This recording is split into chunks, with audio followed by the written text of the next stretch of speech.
Hey everybody, I am back and I have some things figured out with tech.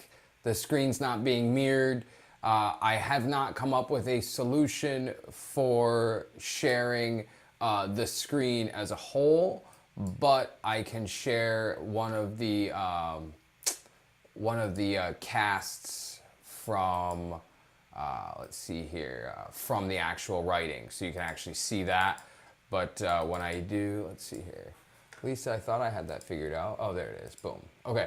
So what we should see here, yep, you should see, let me switch the view. Maybe we do like this or like this. There we go. Yeah, so what I wanted to do today quickly as I'm playing with the technology is I wanted to talk about people pleasing. And I wanted to talk about this because when it comes to your business and your personal life, people pleasing is a sure shot way to lose. Sorry about that. That was fun. Let's just do not disturb. I still have a few more minutes before I've got to hit that appointment. Okay, so people pleasing is a sure shot way to lose. Why is that not on that whole? Oh, that's the system is only as good as its weakest link thing showing up for me right there. But this is why you got to test technology in real time. I have a solution for now. I will make the tab bigger on this page. There you go. All right. So people pleasing is a sure shot way to lose. And one of the things that I want to do in the less than 10 minutes I have is give you some really actionable tips that you can demonstrate your own power of yourself, and you can not choose to give your power to others in people pleasing. So let's go with one actionable tip to own your power. Posture. And technically that should be one, but anyway. So posture is really important. When you think about what leaders look like in your mind, you close your eyes and you see there's somebody giving a speech at a school and they're inspiring a bunch of kids and they're telling them to go home and tell their parents to fuck off, and they don't really want to go to college because they want to start a business, but they still love their parents. And you see this person might be like a Jim Carrey. He's funny, he's, you know, he's serious, but at the same time, he's like, you know, he's a human. He's got these different perspectives and he's making a lot of sense. Look at his posture in that. He's not, well, kids, I want you to go home and just tell your parents you're going to do what you want to do. And, you know, no. Let's be clear. The posture is, you know, you guys are here. You're at this point of your life. There's another journey ahead of you. You're in a situation where you just quit a job, or maybe you want to quit a job and you're in people pleasing and you have someone that's like, hey, Stephanie, hey, Kevin, you can't quit. They're not going to hire anybody as good as you. They'll give that workload to me. You're going to increase my workload. By staying there, that's people pleasing. But ultimately, by holding your own posture, the physiology of excellence, you can say, Kevin, I know that they're not going to hire anybody else to replace me. And that's why I'm going to quit, because I know how irreplaceable I am. And you know what, Kevin? You might want to do the same thing too. But I'm not going to give you that guidance because you didn't ask me for it. I'm telling you, as a friend, as a colleague, I care about you, and I quit. I put my notice in, I resigned, I'm not staying. So just get really, really, really comfortable with not doing things that other people want you to do, and hold the posture while you do it. Keep your head up straight. And also,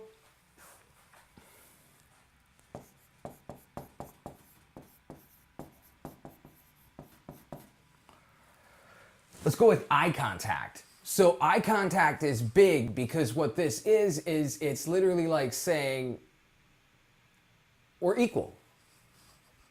When someone's at eye level, they're equal. When someone is looking up to someone, there's this unconscious hierarchy. Well, you know, maybe, and then bam, we get that posture that shrinks down and the shoulders shrink. So there's some variations to, you know, how that looks. And so one more, maybe two more, I gotta wrap up within like 3 minutes because I got a meeting at 3.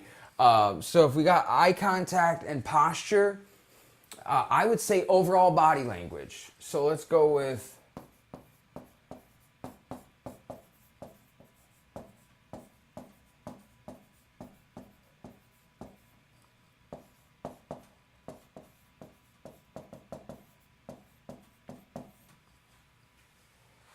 so overall body language of confidence. In this example, overall body language of confidence is literally just like knowing what you're doing consciously with your body.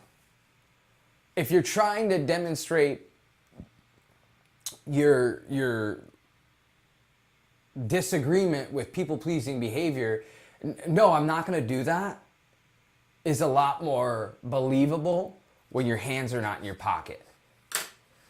You switch it up. Well, no, I'm not going to do that. No, I'm not going to do that.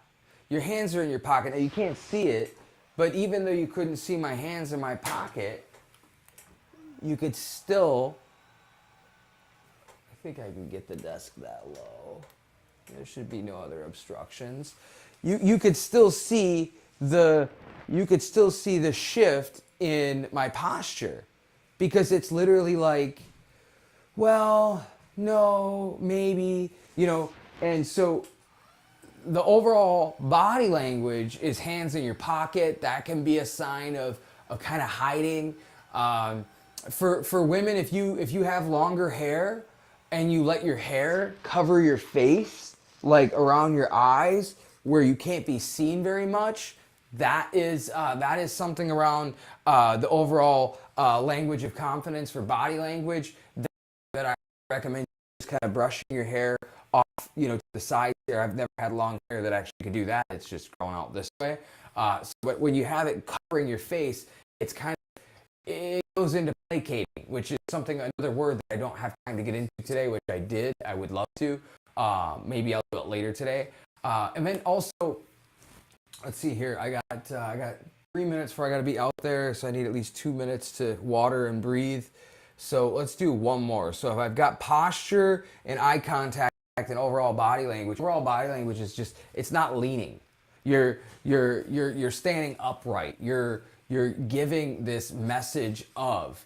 And then also, I would say the last thing is verbal communication.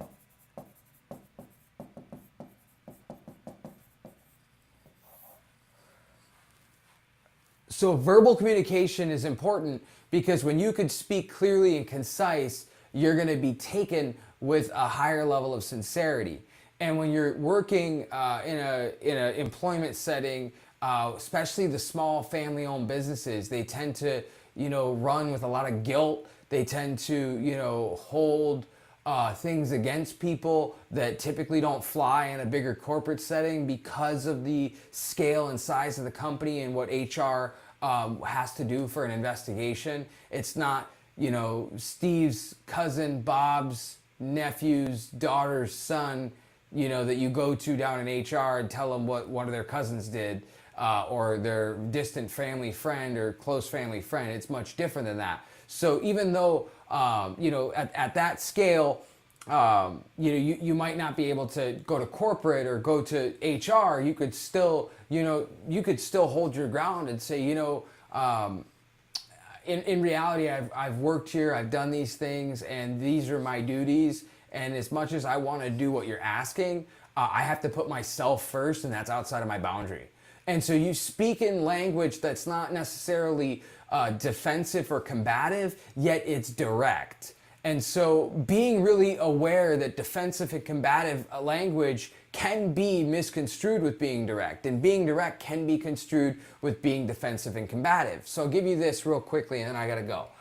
Dogs are a good example of understanding kind of these difference in how context can be misinterpreted without enough, or how content can be misinterpreted rather without enough context. And what I'll say is a herding dog tends to bark loud. They have a bassy bark.